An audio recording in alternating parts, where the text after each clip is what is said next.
మామూలుగా శుభోదయం పొద్దున్నే బ్రహ్మీ ముహూర్తంలో లేవాలి అని చాలా మంది మాట్లాడుకుంటూ ఉంటారు. అప్పుడే స్నానాలని, పూజలని ఇలా మ ఆహ్, లెగవటం గురించి చాలా మంది మాట్లాడుతుంటారు కానీ, అస్తమయం గురించి అసలెవరు చెప్పరు మామూలుగా. ఈ సూర్యాస్తమయం తర్వాత ఈ పనులు చేయకూడదు, ఈ పనులు చేయాలి అని. అలాంటి నియమాలేమన్నా ఉన్నాయా? ఉంటే ఎలాంటి నియమాలున్నాయి? ఏవి చేయకూడదంటారు అసలు సూర్యాస్తమయం తర్వాత? ఇంట్లో పెద్దవాళ్ళుంటే చెప్తారమ్మా. హ్మ్. పెద్దవాళ్ళు లేకపోవడం వల్ల తెలియటం లేదు. హుహు. సాయంత్రం దీపం పెట్టే సమయం ఏదైతే ఉందో 6 గంటలు. అవును. ఆ సమయం తర్వాత ఇల్లు చిమ్మకూడదు హ్మ్. ఆ! ఇదైతే అంటారు ఇంట్లో. అంటారు. హ్మ్. కుట్టకూడదు, హుహు. తల దువ్వకూడదు, ఓహ్! గోళ్ళు తీయకూడదు. ఇప్పుడు హ్మ్. ఇవన్నీ చెప్పకూడదు మనం. అన్నిటికన్నా మించి ఆ! కాదమ్మా! అంటే మీరు తల దువ్వకూడదంటే నాకొక డౌటొచ్చింది. అందుకే ఏంటంటే, అంటున్నాను నేను. ఇప్పుడు ఈవినింగ్ మ్యారేజెస్ ఉంటాయి కదా! కంపల్సరీ దువ్వుకుంటారుగా మరి? అంటే అట్లాంటి ప్రత్యేక స్ప్ర సందర్భాల్లో ఎప్పుడో ఒక చోట. చెయ్యొచ్చు. హ్మ్. ఇప్పుడు ఒక నియమం మామూలుగా నిత్యకృత్యంగా ఉండే నియమానికిను, హ్మ్. అప్పుడప్పుడు చేసేదానికి చేసుకునేదానికి తేడా తేడా ఉంటుంది గదా! ఉంటుంది. అదే ఇప్పుడు అదిప్పుడు బర్త్‌డేస్ కూడా చేస్తున్నారుగా. ఫస్ట్ బర్త్‌డే అని అది అలా. హ్మ్. మీరిప్పుడు వేడుకలన్నారు వేడుకకి చేయొచ్చు. హ్మ్. కానీ ఇప్పుడసలు రెగ్యులర్‌గా అలాగే చేసేవాళ్ళున్నారు ఉన్నారు ఓకే. కదమ్మా! హ్మ్. రాత్రి 7కి డ్యూటీకెళ్ళాలంటే అమ్మాయి హ్మ్. ఏం జేస్తుంది? అంతే 6కి అమ్మాయి దూకాలి కదా! సంగతి అటుంచండి. అబ్బాయిలైతే హ్మ్. జేబులో దువ్వెనుండి 24 గంటలు దూకుంటూనే ఉంటారు. ఈ టైము, ఆ టైం అని లేదు. హ్మ్. హ్మ్. ఇప్పుడు వాళ్ళకి కూడా ఇబ్బందిగానే ఉంది. ఎందుకంటే వారు పెంచుకుంటున్నారు గనక. కొంచెం హ్మ్. చిన్నగా ఉన్నది. హ్మ్. అంచేత నియమాలు చెప్పిందది. అలాగే కుట్టకూడదు అంటారు. హ్మ్. హ్మ్. అంటే కంటికి ఇది ఇబ్బంది.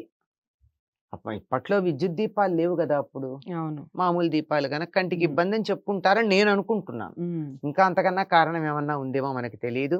హ్మ్. అలాగే ఉప్పు, నూనె హ్మ్. హ్మ్. ఇటువంటివి సూర్యాస్తమయం అయ్యాక కొనరు.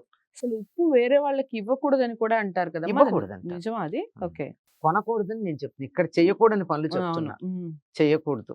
మ ఉప్పు, నూనె హ్మ్. ఇలాంటివి కొనకూడదు. హ్మ్. ఇలాంటివన్నీ నియమాలు ఏవైతే పగటిపూట చేస్తే హాయిగా ఉంటాయో, రాత్రి చేస్తే ఇబ్బంది కలుగుతుందో వాటన్నిటిని చెప్పారమ్మ. హ్మ్. హ్మ్.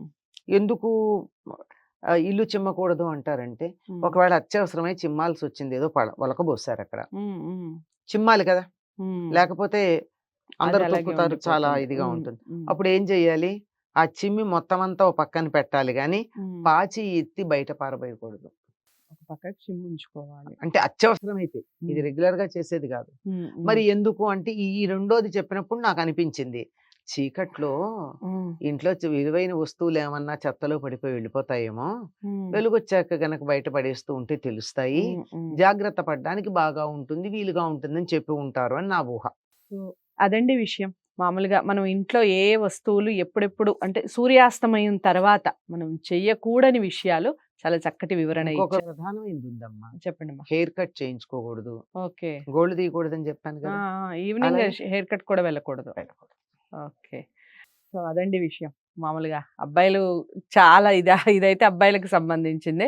అందరూ ఈవినింగొచ్చి ఇప్పుడు పిల్లలు స్కూలుకి వెళ్ళే పిల్లలు కూడా ఈవినింగ్ స్కూలు నుంచి రాగానే హెయిర్ కట్‌కి వెళ్ళిపోతూ ఉన్నారు. అమ్మ చెప్పినట్టు ఖచ్చితంగా పాటించే ప్రయత్నం చేయండి. ఇంట్లో తల్లిదండ్రులు చెప్పే ప్రయత్నం చేయండి. ముందు తల్లిదండ్రుల్లో మార్పొస్తేనే పిల్లల్లో వస్తుంది. సో, ఈ ఈ వీడియో ఎలా అనిపించింది? మీరు ఎంతమందికి షేర్ చేస్తున్నారు?